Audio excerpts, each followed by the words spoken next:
नमस्कार स्टूडेंट्स, आपका अपने चैनल पे स्वागत और अभिनंदन है। आज हम संजीव डेस वर्क करने वाले हैं। संजीव डेस वर्क का पहला model paper completed based on the blueprint board model paper 2023।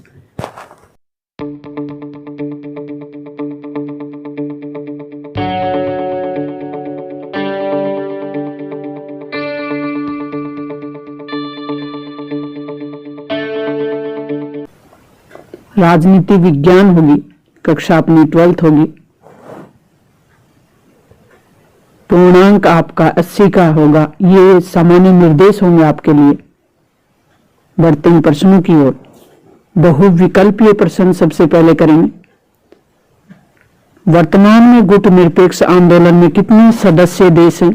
तो वर्तमान में 120 सदस्य देश गुट निरपेक्ष आंदोलन में सदस्य हैं। बर्लिन की दीवार कब खड़ी की गई थी? तो बर्लिन की दीवार 1961 में खड़ी की गई। साप्टा किससे संबंधित है? सार्क से। किस वर्ष इंदिरा गांधी ने सोवियत संघ के साथ 20 वर्ष के लिए शांति, मित्रता और सहयोग की संधि की थी? तो 1971 में। 1971 में इंदिरा गांधी ने किस देश के साथ शांति, मित्रता और सहयोग की संधि की थी? प्रश्न ऐसे भी पूछा जा सकता है। तो सोवियत संघ के साथ।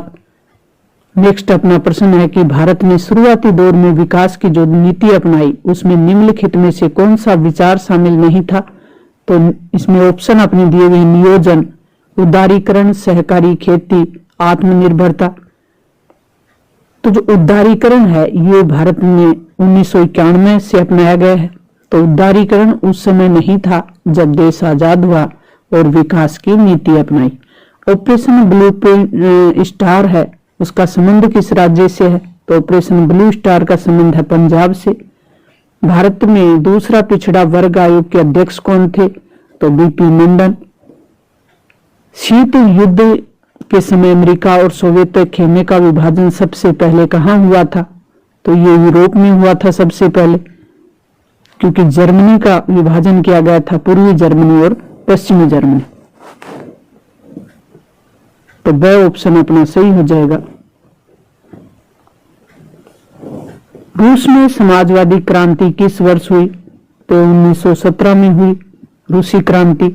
प्रथम पंचवर्ष योजना का प्रारूप किस वर्ष जारी हुआ?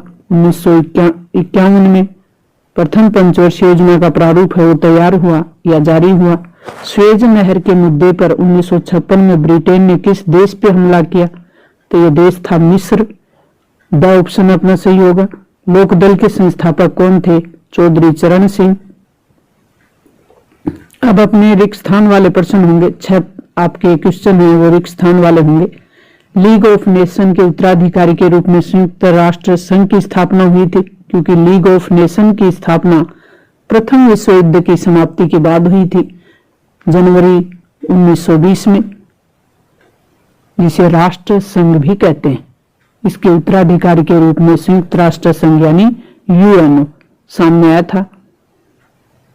भारत ने सन 1974 में पहला परमाणु परीक्षण किया। 1957 में केरल राज्य में भारतीय कम्युनिस्ट पार्टी सीपीआई की अगुवाई में एक गठबंधन सरकार बनी थी, जो 1959 में गिरा दी गई अनुच्छेद 356 के तहत। राष्ट्रपति अनुच्छेद 356 का प्रयोग करके किसी भी राज्य में राष्ट्रपति शासन लगा सकते हैं।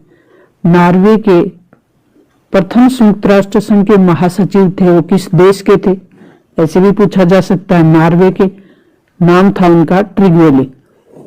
केशवानंद भारती एक वाद आया या एक मुकदमा था जिसमें सर्वोच्च न्यायालय ने फैसला सुनाया कि संविधान का एक बुनियादी ढांचा होगा। तो संविधान का बुनियादी ढांचा यानी बेसिक स्ट्रक्चर किस वाद में प्रतिपादित किया गया? तो यह था केशवानंद भारती वाद। वर्ष 1978 में बामसेफ का गठन हुआ था। बामसेफ 1978 में बना था। अब अति लघुत्रात्मक प्रश्न होंगे। ये 1 मार्क्स का होगा आपका। शोक थेरेपी का शाब्दिक अर्थ क्या है? आघात पहुंचाकर उपचार करना। किन देशों को दूसरी दुनिया का देश कहा गया? तो पूर्वी यूरोप के जो देश थे, जो सोवियत संघ के गुट में शामिल थे, उन देशों को दूसरी दुनिया कहा गया। प्रथम दुनिया किस देशों को कहा गया? अमेरिका के नेतृत्व में, यानी पूंजीवादी अमेरिका के नेतृत्व में जो देश थे, उन देशों को प्रथम दुनिया, और यहाँ दूसरी दुनिया का पूछा गया है तो समाजवादी खेमे यानी सोवियत संघ के गुट में शामिल देशों को दूसरी दुनिया के देश कहा गया था। सोवियत संघ के विघटन का अंतिम और सर्वाधिक तात्कालिक कारण, वहां का अंतिम और तात्कालिक कारण था कि जो बाल्टिक गणराज्य थे,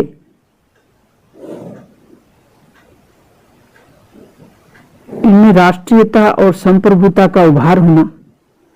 यहाँ सोवियत गणराज्य के जो अंतिम राष्ट्रपति थे मिखाइल गोर्बाचोव, उनके द्वारा जो जारी नीतियां थी वो भी इसका तात्कालिक कारण था। स्वतंत्र राष्ट्रों के या राज्यों के कुल में कौन से देश शामिल थे?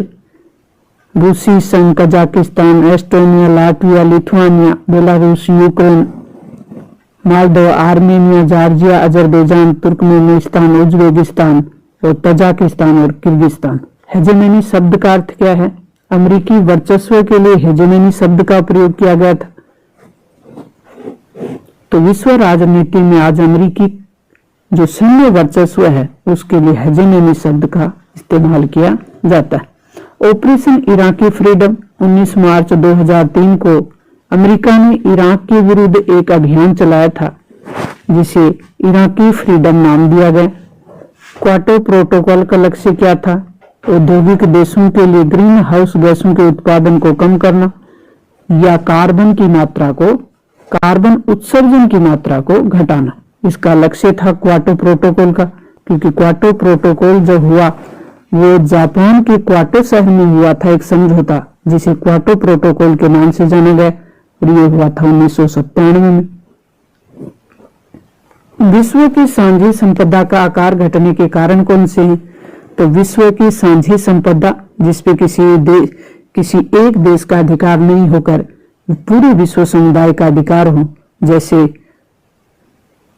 अंतरिक्ष, वायुमंडल, समुद्री तल, ये सब साझी संपदा में आते हैं। तो ये घटते क्यों जा रहे हैं? घटने का कारण है कि इनका दोहन, औद्योगिकरण, यातायात और बढ़ते वैश्विक व्यापार के रूप में करना, इनको गैर जिम्मेदाराना ढंग से उपयोग करना और इनको प्रदूषित करना से भी इनका आकार घटता है।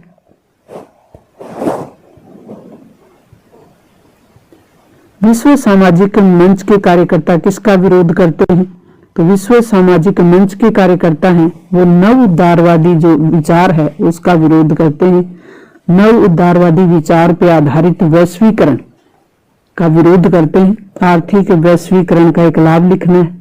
तो आर्थिक वैश्वीकरण के कारण लोगों की आर्थिक समृद्धि और खुशहाली बढ़ी है। ताड़ी विरोधी आंदोलन का नारा क्या था? ताड़ी की बिक्री बंद करो। ताड़ी तेलुगु भाषा में शराब को कहा जाता है।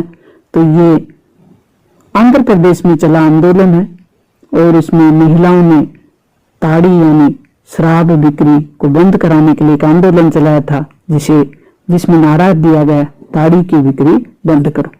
दलित पैंथर ने कौन से मुद्दे उठाए? दलित पैंथर ने सामाजिक असमानता, समाज में जो होने वाली असमानता है उसके मुद्दे उठाए। जातिगत जो भेदभाव होता है उसकी भी आवाज उठाई। दलित महिलाओं पे जो अत्याचार हो रहे थे, दुर्व्यवहार हो रहा था, उसके लिए आवाज उठाई। दलित उत्पीड़न और दलित आरक्षण के मुद्दे भी उठाए। अब हम खंड ब को करेंगे।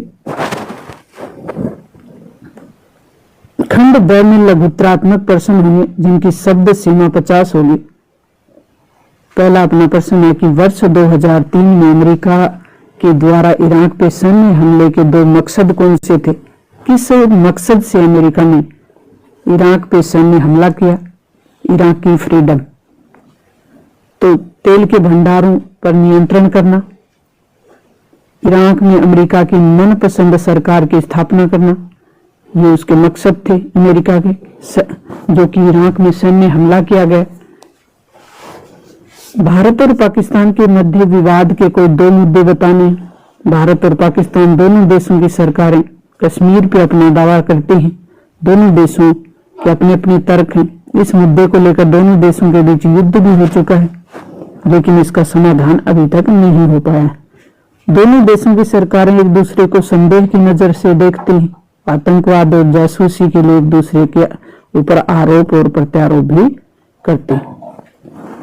यानी दोनों देशों के बीच संदेह का होना, दोनों के बीच कश्मीर समस्या का होना, सीमा विवाद होना, सिंधु नदी जल से संबंधित विवाद होना, यानी जल विवाद होना, ये सब हम इसमें पॉइंट बना सकते हैं। दो मुद्दे पूछे हैं तो दो हमने कर लिया, कश्मीर समस्या और एक दूसरे को संदेह की नजर से देखना। भारत की सुरक्षा रणनीति के कोई दो घटक बताने हैं।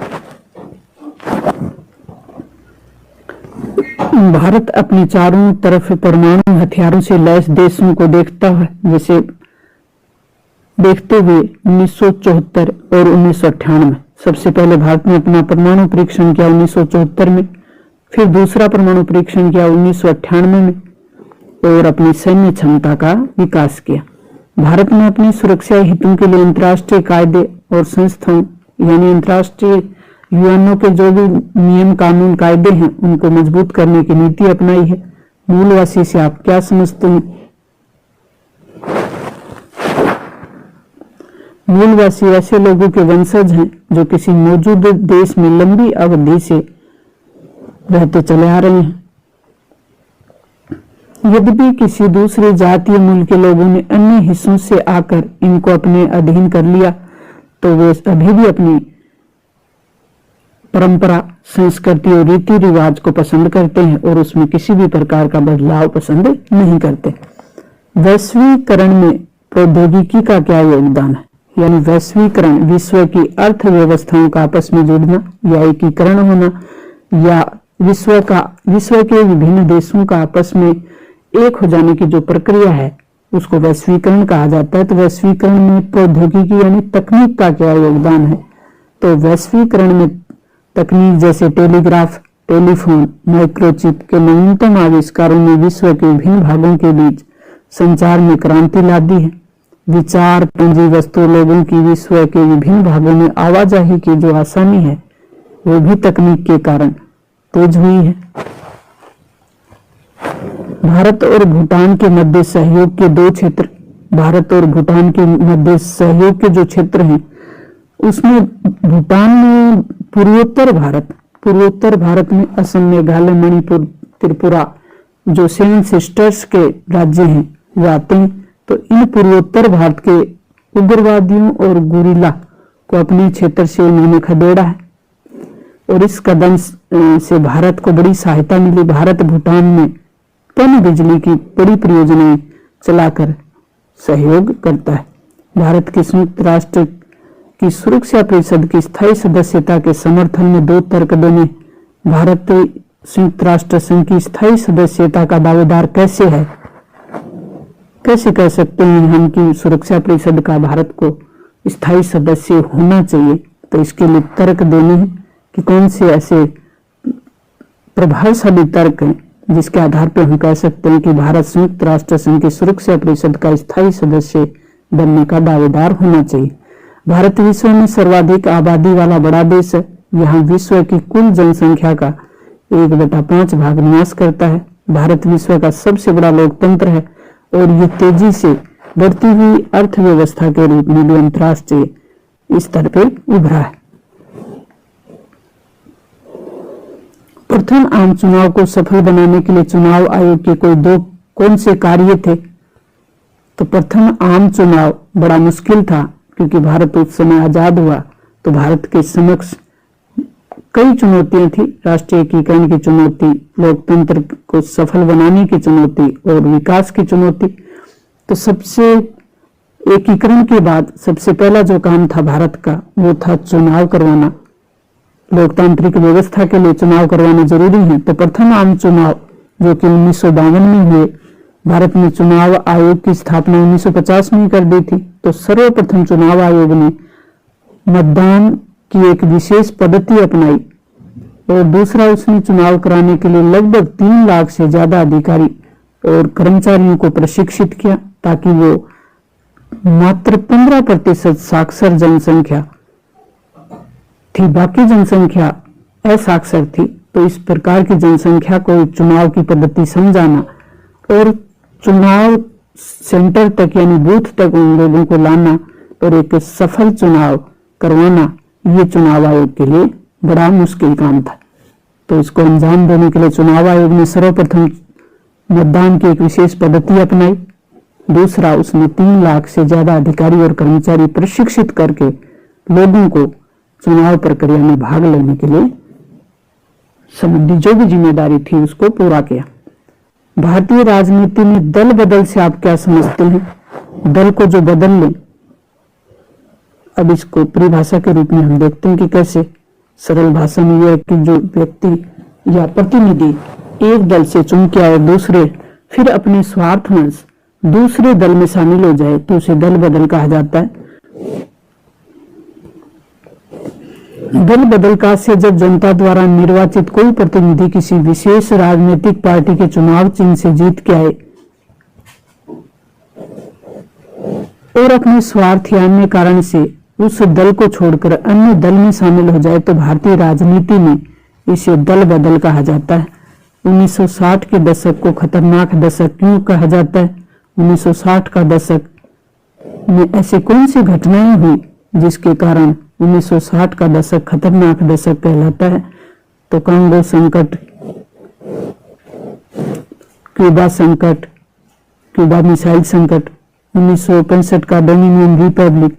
भारत के संदर्भ में जब हम देखें तो 1960 का दशक खतरनाक दशक कहलाता है, क्योंकि भारत के समक्ष उस समय जो राजनीतिक उत्तराधिकार का संकट था, 2 प्रधानमंत्रियों को भारत में खोया गया, यानी राजनीतिक उत्तराधिकार का संकट उत्पन्न हुआ।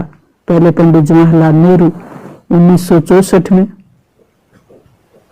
फिर 1966 में लाल बहादुर शास्त्री, 2 प्रधानमंत्रियों का जाना। दूसरा जो खाद्यान्न संकट था वो भारत के समक्ष मुंह आए खड़ा था, यानी खाद्यान्न संकट एक भयंकर समस्या थी उस समय और अमेरिका से खाद्यान्न निर्यात करने के लिए भारत को अपनी मुद्रा का अवमूल्यन करना पड़ा था, यानी मुद्रा का जो मूल्य था उसे घटाना पड़ा था। और भी कई ऐसी समस्याएं थी। 2 युद्ध लड़ना पड़ा भारत को अपने पड़ोसी देशों से, एक चीन से 1962 में और 1965 में पाकिस्तान से। तो भारत के संदर्भ में भी 1960 का दशक खतरनाक दशक कहलाता है, क्योंकि भारत को 2 प्रधानमंत्री खोने पड़े, 2 युद्ध लड़ने पड़े, खाद्यान्न संकट का सामना करना पड़ा, अपनी मुद्रा का अवमूल्यन करना पड़ा, लोगों के लिए खाद्यान्न की पूर्ति करने के लिए, यानी खाद्यान्न आपूर्ति करने के लिए या लोगों को की भूख मिटाने के लिए अनाज का आयात करना पड़ा अमेरिका से। तो अपनी मुद्रा का अवमूल्यन उसके एवज में करना पड़ा। महिलाओं ने चिपको आंदोलन में किस प्रकार सक्रिय भूमिका निभाई? तो चिपको आंदोलन उत्तराखंड में चला था। चिपको आंदोलन में महिलाओं ने सक्रिय भागीदारी निभाई, क्योंकि इस आंदोलन में महिलाओं ने शराबखोरी की लत के खिलाफ लगातार आवाज उठाई। वृक्ष काटे जा रहे थे, उसकी एवज में वृक्ष का जो ठेका किसी कंपनी को दिया हुआ था, उस कंपनी के लोग, वहां के जो पुरुष थे, उनको शराब की लत लगा दी और उनको शराब खोरी में धकेल दिया। तो महिलाओं के सामने जो ईंधन की लकड़ियां थी उनकी भी समस्या आई, पेड़ बड़े स्तर पे काटे जा रहे थे, तो पर्यावरण को भी नुकसान हो रहा था। इसमें महिलाओं ने बढ़ चढ़कर भाग लिया और इस आंदोलन का जो दायरा था वो विस्तृत था, इससे कई सामाजिक मसले भी जुड़े। भारत में पूर्वोत्तर के राज्यों में राजनीति के कौन से मुद्दे हावी रहे? तो भारत के पूर्वोत्तर राज्य जो 7 सिस्टर्स कहलाते हैं, असम में बाहरी लोगों का मामला हमेशा या मुद्दा हमेशा हावी रहा है। मेघालय में ज्यादा स्वायत्तता की मांग का आंदोलन चलता रहा है। मिजोरम में अलग देश बनाने का मुद्दा वहां हमेशा हावी रहा। तो ये जो मसले हैं या मुद्दे हैं पूर्वोत्तर भारत की राजनीति में हमेशा रहे। असम में बाहरी लोगों के विरोध का मुद्दा, मेघालय में स्वायत्तता का मुद्दा और मिजोरम में अलग देश बनाने का मुद्दा। द्रविड़ आंदोलन की प्रमुख मांग क्या थी? द्रविड़ आंदोलन दक्षिणी भारत का एक प्रमुख आंदोलन था, विशेष करके तमिलनाडु का। द्रविड़ आंदोलन भारत के क्षेत्रीय आंदोलनों में एक शक्तिशाली आंदोलन था और इस आंदोलन की प्रमुख मांग थी स्वतंत्र द्रविड़ राज्य बनाया जाए। इस आंदोलन में ब्राह्मणों के वर्चस्व का विरोध हुआ था। किसके वर्चस्व का विरोध हुआ? ब्राह्मणों के वर्चस्व का विरोध। उत्तरी भारत के प्रभुत्व को नकारते हुए क्षेत्रीय गौरव की जो प्रतिष्ठा थी उस पर जोर दिया गया, लेकिन अन्य दक्षिणी राज्यों का समर्थन नहीं मिलने के कारण ये जो आंदोलन था ये तमिलनाडु तक ही सीमित रहा। और दक्षिणी भारत के तमिलनाडु में दो क्षेत्रीय पार्टियों, उनका भी आपको नाम याद रखना है, डीएमके और अन्ना डीएमके। द्रविड़ मुनित्र कड़गन दीर्घ उत्तरीय प्रश्न है जिसमें अपनी शब्द सीमा 100 शब्द होगा। भारत में निजी बनाम सार्वजनिक के मध्यम मार्ग अपनाया गया। निजी क्षेत्र यानी पूंजीवादी और सार्वजनिक क्षेत्र यानी समाजवादी। ये दो मॉडल भारत के विकास, जब भारत का विकास शुरू किया भारत में स्वतंत्र होने के बाद, तभी ये दो मॉडल वैश्विक धरातल पे या वैश्विक विश्व पटल पे ये दो मॉडल भारत के सामने थे, या तो वो पूंजीवाद को अपनाए या वो समाजवाद को अपनाए। लेकिन भारत ने इन दोनों के मध्यम मार्ग को अपनाया और वो था मिश्रित अर्थव्यवस्था का मॉडल। भारत ने मिश्रित अर्थव्यवस्था के मॉडल को अपनाकर अपने विकास की जो गति थी उसको बढ़ाया।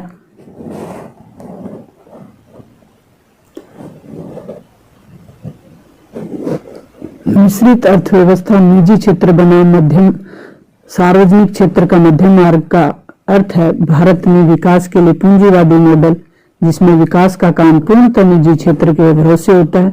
समाजवादी मॉडल जिसमें निजी संपत्ति को खत्म कर दिया जाता है और उत्पादन और वितरण पर राज्य का नियंत्रण होता है। दोनों ही मॉडल की कुछ बातों को ले लिया गया, यानी इन दोनों मॉडलों की जो अच्छी बातें थी, पूंजीवाद और समाजवाद, इन दोनों की अच्छी बातों को भारतीय परिस्थितियों के अनुसार अपना लिया गया और देश में मिले जुले रूप में इसे लागू कर दिया। इसी कारण भारतीय अर्थव्यवस्था को मिश्रित अर्थव्यवस्था कहा जाता है। इसमें खेती, किसानी, व्यापार, उद्योगों का एक बड़ा भाग निजी क्षेत्र के हाथ में दे दिया गया। वहीं राज्य ने अपने हाथ में भारी उद्योग रखे और उन्हें आधारभूत ढांचा प्रदान किया। राज्य ने व्यापार का नियमन किया और कृषि क्षेत्र में कुछ हस्तक्षेप की। अफ्रीकी एशियाई एकता को बढ़ावा देने के लिए भारत द्वारा किए गए प्रयासों का उल्लेख कीजिए। तो अफ्रीकी एशियाई एकता को बढ़ावा देने के लिए भारत द्वारा किए गए प्रयासों में पंडित जवाहरलाल नेहरू के दौरा, भारत के पंडित जवाहरलाल नेहरू जो कि प्रथम प्रधानमंत्री थे, एशिया और अफ्रीका के नव स्वतंत्र देशों से संपर्क किया और उन देशों का दौरा किया। या नेहरू के दौर में हम कह सकते हैं कि नेहरू ने अपने इन देशों से संबंध मजबूत किए। 1940 और 50 के दशक में बड़े जो मुखर सवर में एशियाई एकता की प्रोकारी भी पंडित जवाहरलाल नेहरू द्वारा की गई। भारत ने 1949 में इंडोनेशिया के स्वतंत्रता संग्राम के समर्थन में एक अंतर्राष्ट्रीय सम्मेलन बुलाया। भारत का अनौपनिवेशीकरण की प्रक्रिया का प्रबल समर्थन किया, यानी उपनिवेशवाद की जो व्यवस्था थी उसका भारत ने पुरजोर विरोध किया, प्रबल विरोध किया और उसने पूरी दृढ़ता से नस्लवाद, खासकर दक्षिणी अफ्रीका में जारी रंग भेद का विरोध किया। इंडोनेशिया के शहर बांडुंग में अफ्रो एशियाई सम्मेलन बुलाया गया जो कि 1955 में हुआ। तो अफ्रो एशियाई सम्मेलन कब हुआ? 1955 में। कहाँ हुआ? बांडुंग शहर इंडोनेशिया के। और इनमें अफ्रीका और एशिया के जो नए स्वतंत्र देश थे, जो भारत जब स्वतंत्र हुआ उसी समय ये देश भी स्वतंत्र हुए थे, तो ये सब नव स्वतंत्र देश थे। इन सब के साथ भारत के बढ़ते संपर्क का एक चरम बिंदु था बांडुंग सम्मेलन। और बांडुंग सम्मेलन में ही गुट निरपेक्ष आंदोलन की नींव पड़ी थी। नेक्स्ट अपना प्रश्न है कि किन कारणों से वर्ष 1980 में मध्यावधि चुनाव करवाए गए। तो मध्यावधि चुनाव करवाने के कई कारण थे, जिनमें से हम देख सकते हैं कि 1977 के चुनावों के बाद बनी जनता पार्टी की सरकार, जो कि पहली गैर कांग्रेसी सरकार थी, इस समय तक 1952 से 1977 तक केंद्र में कांग्रेस की ही सरकार बनती रही, लेकिन 1977 में गैर कांग्रेसी सरकार बनी, जिसके प्रधानमंत्री बने मोरारजी देसाई।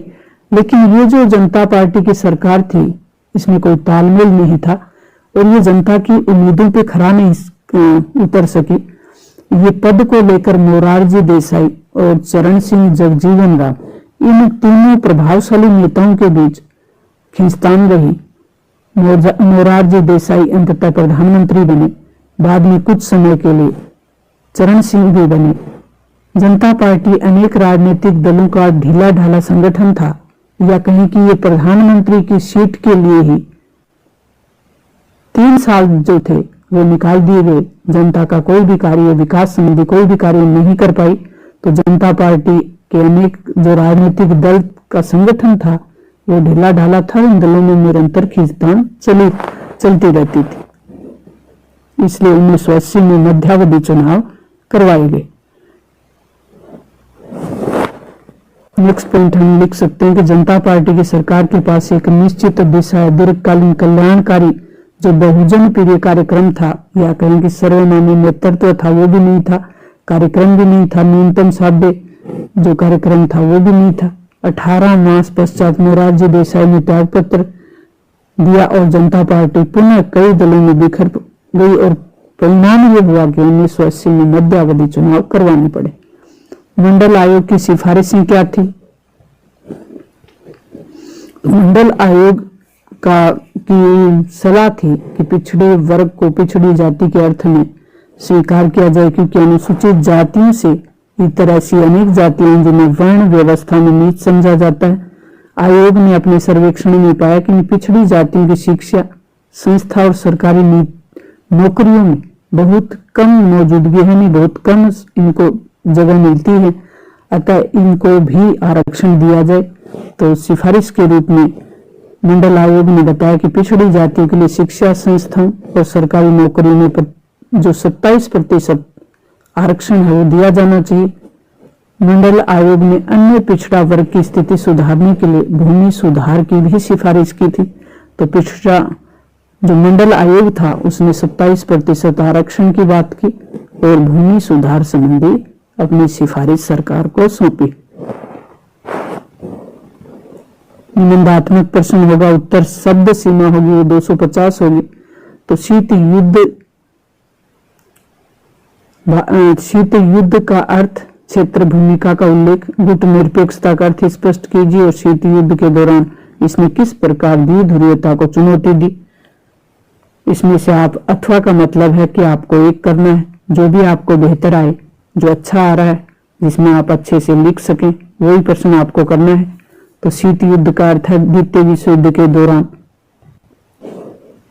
1945 से 1990 तक विश्व राजनीति में 2 महाशक्ति अमेरिका और सोवियत संघ के नेतृत्व में पूंजीवाद, उदारवाद और साम्यवाद और समाजवादी गुट के बीच जो शक्ति, प्रभाव और विस्तार के लिए प्रतिद्वंदिता चली, उसे शीत युद्ध का नाम दिया गया। दोनों देशों के बीच ये वाद विवाद पत्र पत्रिकाओं, रेडियो प्रसारण, भाषणों से लड़ा जाने वाला युद्ध था, कहीं कि ये प्रत्यक्ष युद्ध नहीं था। विचारधाराओं का युद्ध था, शस्त्रों की होड़ थी। विचारधारा पूंजीवाद और साम्यवाद, शस्त्रों की होड़ थी, एक दूसरे को नीचा दिखाने का पूरा प्रयास था। ये एक सैनिक प्रवृत्ति थी, सैनिक गुट बनाए जा रहे थे। अमेरिका ने नाटो, सीटो, सेंटो, तो सोवियत संघ ने वारसा जैसे संगठन बनाए थे। शीत युद्ध के दायरे में हमारा राज्य ऐसे क्षेत्रों से होता है जहां विरोधी खेमे में बढ़ जाने के बीच संकट के अवसर आए, युद्ध हुए और इनके होने की संभावना बनी रही, लेकिन काफी हद तक इसे रोका गया। कोरिया, वियतनाम और अफगानिस्तान जैसे कुछ देशों में व्यापक जनहानि भी हुई। लेकिन विश्व परमाणु युद्ध से बचा रहा और वैमनस्य विश्वव्यापी नहीं हो पाया। कई बार ऐसे अवसर भी आए जब जो दोनों महाशक्तियों के बीच राजनयिक संवाद जारी नहीं रहा और इनसे दोनों देशों के बीच या दोनों महाशक्तियों के बीच गलतफहमियां भी बढ़ी। अंततः महाशक्तियों ने समझ लिया कि युद्ध को हर हालत में टालना जरूरी है। इसी समझ के कारण दोनों महाशक्तियों ने संयम बरता और अंतर्राष्ट्रीय मामलों में जिम्मेदारी भरा बर्ताव किया। शीत युद्ध एक क्षेत्र से दूसरे क्षेत्र की तरफ सरकता रहा और इसमें संयम का तर्क काम करता रहा। दोनों देश इस बात को समझ रहे थे कि संयम के बावजूद हथियारों की संख्या के गलत अनुमान या किसी परमाणु दुर्घटना के कारण युद्ध हो सकता है। इस कारण समय रहते अमेरिका और सोवियत संघ ने कुछ परमाणु और अन्य जो हथियार थे उनको सीमित और समाप्त करने के लिए सहयोग संधियां भी की। 1960 के दशक में कुछ संधियां हुई, परमाणु परीक्षण प्रतिबंध संधि और परमाणु अप्रसार संधि, परमाणु प्रक्षेपास्त्र परिसीमन संधि और इसके बाद अस्त्र परिसीमन और हथियारों पर अंकुश रखने के लिए भी संधि हुई। शीत युद्ध में भारत की भूमिका की अगर हम बात करें तो गुटनिरपेक्ष आंदोलन के नेता के रूप में शीत युद्ध में अपनी भूमिका निभाई। भारत ने सजग और सचेत रूप से अपने को दोनों महाशक्तियों की सैनिक जो गुटबंदी थी उससे दूर रखा और स्वतंत्र विदेश नीति का पालन किया। भारत ने उपनिवेशों के चुगल से मुक्त और नव स्वतंत्र देशों के महाशक्तियों के खेमे में जाने का विरोध किया और एक स्वतंत्र विदेश नीति अपनाते हुए गुट निरपेक्षता की नीति का पालन किया और अन्य देशों से भी करवाने का प्रयास किया। गुट निरपेक्ष आंदोलन में प्रारंभ में 25 देश थे, वर्तमान में 120 देश इस गुट में शामिल है। भारत ने दोनों गुटों के बीच मौजूद मतभेदों को कम करने की कोशिश की और इन मतभेदों को परमाणु युद्ध का रूप लेने से रोका गया। राजनयिक और नेताओं की जो प्रतिद्वंदिता थी उनके बीच मध्यस्थता का कार्य किया। चौथा, भारत ने लगातार उन क्षेत्रीय और अंतर्राष्ट्रीय संगठनों को सक्रिय बनाए रखने की कोशिश की जो कि किसी गुट से नहीं जुड़े हुए थे। तो गुट निरपेक्षता का अर्थ और गुट निरपेक्षता से संबंधित ये सेकंड प्रश्न आप करना चाहें तो कर सकते हैं। नेक्स्ट अपना प्रश्न है कि क्षेत्रीय संगठनों को बनाने के उद्देश्य क्या है। आसियान संगठन की स्थापना, आसियान विजन 2020 की मुख्य बातें क्या है। वैकल्पिक शक्ति केंद्र के रूप में जापान प्रभावकारी है। तथ्यों के माध्यम से स्पष्ट कीजिए। या तो आप क्षेत्रीय संगठनों के बनाने के उद्देश्य, आसियान की स्थापना और आसियान विजन की मुख्य बातें क्या लिए कर सकते हैं, या जापान प्रभावकारी शक्ति कैसे है, ये प्रश्न कर सकते हैं।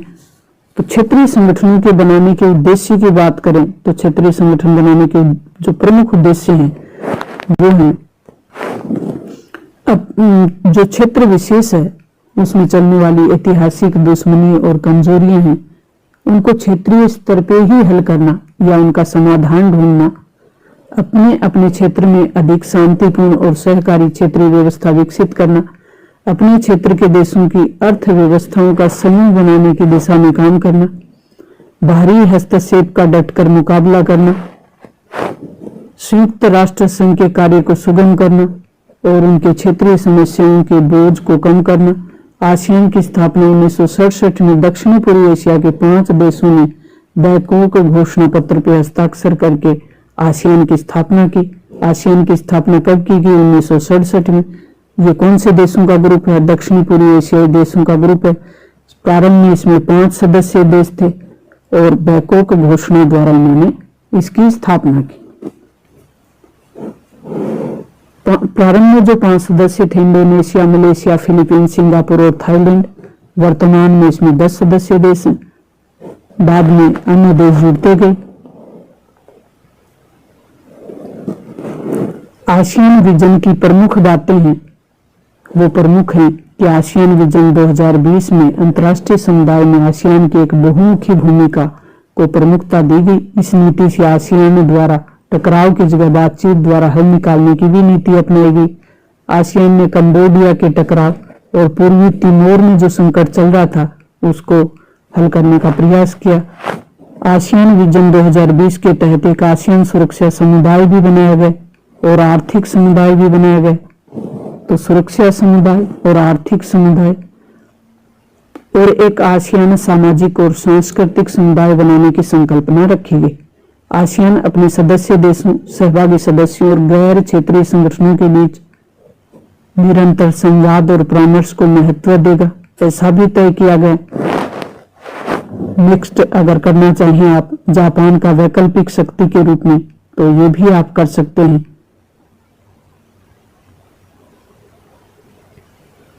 अंतिम अपना प्रश्न है, भारत विभाजन के परिणामों पर लेख लिखिए। भारत का विभाजन हुआ 1947 में, उसके परिणाम क्या निकले, इस पे लेख लिखना है। याथवा में रजवाड़ों के विलय पे सरकार के नजरिए पे लेख लिखने, यानी जो रियासतें थी भारत में 565 रियासतें थी, उन सबको विलय करने के प्रति भारत की नीति कौन सी थी या नजरिया क्या था। तो हम भारत विभाजन के परिणामों को देखते हैं। भारत विभाजन के परिणाम यानी 14 और 15 अगस्त की मध्य रात्रि को 1947 में ब्रिटिश इंडिया दो भागों में बट गए, भारत और पाकिस्तान। भारत और पाकिस्तान के विभाजन के प्रमुख जो परिणाम सामने आए वह आए कि आबादी का बड़े स्तर पर हस्तांतरण हुआ, बड़े स्तर पर जनसंख्या भारत के क्षेत्र से पाकिस्तान, तो पाकिस्तान के क्षेत्र से भारत की तरफ आई। इसके कारण बड़े पैमाने पर एक जगह की जो अल्पसंख्यक आबादी थी उसे दूसरी जगह पे जाने के लिए मजबूर होना पड़ा। आबादी का ये हस्तांतरण आकस्मिक, अनियोजित और त्रासदी भरा था। घर बार छोड़ने की मजबूरी, परिणाम स्वरूप दोनों तरफ से 80 लाख अल्पसंख्यक लोगों को अस्थायी और शरणार्थी शिविरों में पनाह दी गई और वहां पर स्थानीय प्रशासन इन लोगों के साथ रुखाई का बर्ताव करता रहा। महिलाओं तथा बच्चों के साथ अत्याचार हुए। जब जबरन शादी और धर्म परिवर्तन के लिए मजबूर किया गया, बहुत से बच्चे अपने माँ बाप से बिछड़ गए। हिंसक जो सांप्रदायिक गतिविधि थी विभाजन के समय दो समुदायों के बीच, वो बड़ी त्रासदी भरी थी। इसमें हिंसा में लगभग 5 से 10 लाख लोग मारे गए।